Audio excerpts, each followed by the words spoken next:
Mwongozo wa kujifunza Biblia, hii ikiwa ni Julai 28 siku ya Jumanne. Mada inasema kujifunza kutokana na wakati uliopita.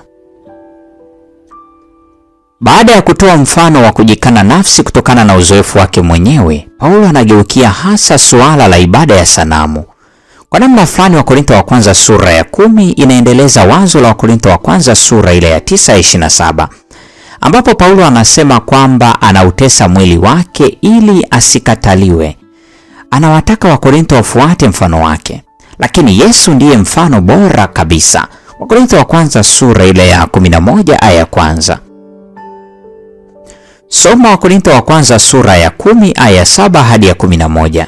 Waisraeli walifanya dhambi gani jangwani, na kwa nini upendeleo waliopewa unafanya dhambi zao kuwa mbaya zaidi?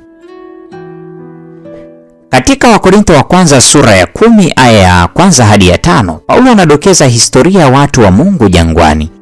Kurejelea wingu na bahari kunakumbusha uongozi, uwepo na ulinzi wa Mungu. Kwa upande wake, chakula na kinywaji vinawakilisha utoaji wa Mungu. Paulo anarejelea uzoefu wa Israeli katika wingu na bahari kama ubatizo unaofananishwa na ubatizo wa Kikristo. Vivyo hivyo, kwa kurejezea chakula na kinywaji, Paulo anadokeza meza ya Bwana.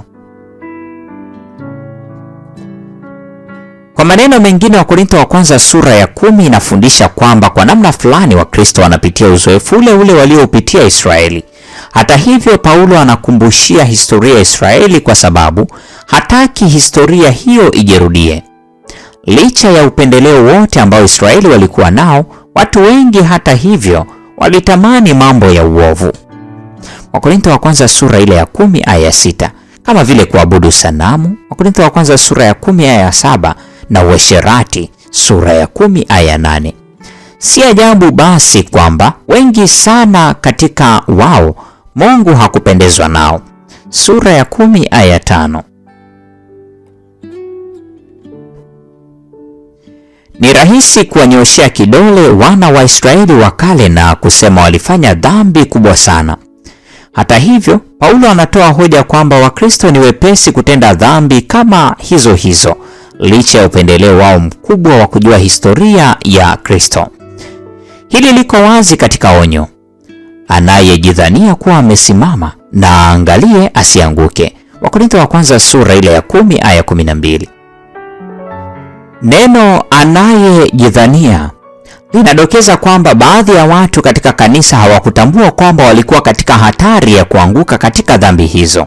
Je, tunakabiliwa na hatari hiyo leo? Anayejidhania kuwa amesimama na aangalie asianguke. Ni nani kati yetu ambaye hajapitia uhalisi wa onyo hilo? Biblia inasema kwamba Mungu hatatuacha tujaribiwe kupita tuwezavyo, lakini pamoja na lile jaribu atafanya na mlango wa kutokea. Wakorintho wa kwanza sura ile ya 10 aya 13. Kwa nini basi bado inakuwa rahisi sana kuanguka katika dhambi? Hii ni Julai 28 siku ya Jumanne.